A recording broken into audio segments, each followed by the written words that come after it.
Those whiskey sipping nights of winter are slowly starting to fade away, and I bet many of you are starting to reach for a beer a bit more frequently as summer approaches. But what if you could sip both in one sip? A whiskey with the soul of a beer? Stay tuned as we dive into the deliciously hot trend of turning craft beer into craft whiskey.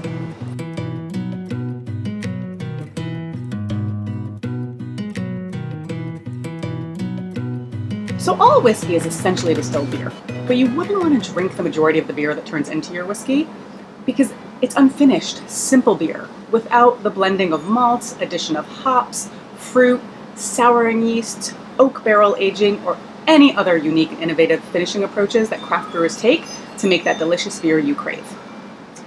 But what if you did distill finished beers? Well, not surprisingly, complex, interesting beers translate into complex, interesting whiskeys that, yes, remind you of that same beer that you love. Think about it. Distillation is essentially concentration of flavor. So if you start with something so delicious that you want to drink it before it's distilled, wouldn't it just be concentrated deliciousness once distilled? Of course it would be! Genius! While this isn't new to brewing, it is becoming a hot trend that we're seeing more and more of, with interesting collaborations between craft brewers and craft distillers everywhere we turn.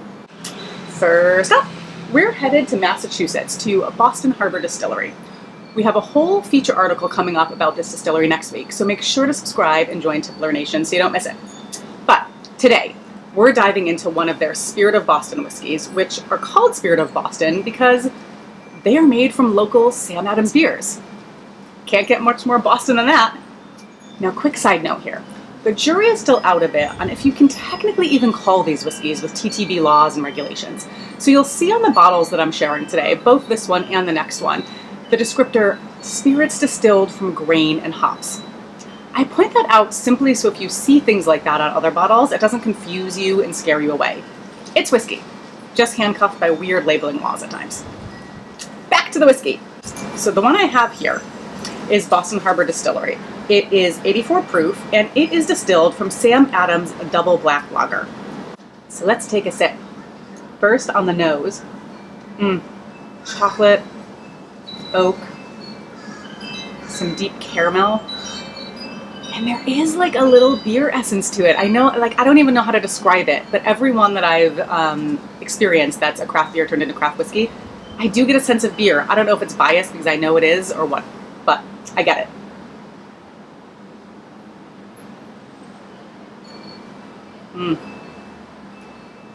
And on the palate, almost coffee, maybe a little bit like licorice notes, but because I know Sam Adams beers very well, growing up in Massachusetts, I recognize this. It's a whiskey that has a familiar taste beneath it, and it's just delicious.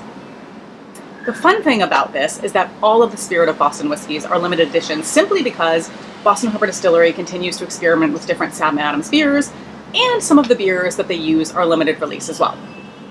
When we were out there, the other Spirit of Boston whiskeys available were, let me see if I can remember, 13th Hour, based on the 13th Hour Stout by Sam Adams, based on the New World Triple, and the Merrymaker Gingerbread Stout. That last one is like Christmas in your mouth as a whiskey. So freaking good. All right, let's come on back to California for the other whiskey we want to introduce you to today. This one is from Seven Stills Distillery and Brewery here in San Francisco. We recently featured Seven Stills on thecraftycask.com, where you can read all about them. But what's unique about them is that this trend is pretty much their whole jam. So while other distilleries maybe have one distilled beer or a small line of them, this is what Seven Stills is all about. They not only collaborate with amazing craft breweries to make their whiskeys, but they also brew their own delicious craft beer to make some of their whiskeys as well. So what I have here is their whiskey called Russian Imperial for the Tsar. It's made from their own Russian Imperial Stout, and as they run it through the second distillation, the vapors are run through a gin basket containing hops. Seven Stills is also a believer in smaller barrels, using only 5-gallon barrels for higher wood kind of liquid to ratio and also faster barrel aging times. All right, let's get sipping. So on the nose, you get a touch of cocoa kind of intermingled with roasted coffee and caramel, almost like a mocha. But then wait, there's a bit of citrus there too, maybe from the hops. It's a really, really interesting nose. On the palate, you continue to get a deep chocolatey note, perhaps with a bit of blackberry or raspberry, and you can definitely pick up that barrel characteristic kind of woodiness as well. It's just, I don't know any other word to describe this other than it's kind of like it's a sexy whiskey. There's just something sultry and kind of sexy about how it sips and how it tastes. Really delicious. The fun thing about Seven Stills is they have so many distilled beer whiskeys to choose from, and collaborations from many breweries you likely know, such as Bottle Logic, Almanac, Pacific Brewing Laboratory, Fieldwork, and lots more. It's like a beer geek's whiskey heaven. So what do you think? Ready to get your hands on some craft beer turned into craft whiskey? It's a trend I'm pretty excited to see more of myself. While purists may be skeptical about this approach, I'd say give them a try before you come to any conclusions. Because honestly, so far the examples of this craft beer into craft whiskey trend that we've tasted have been amazingly unique and delicious.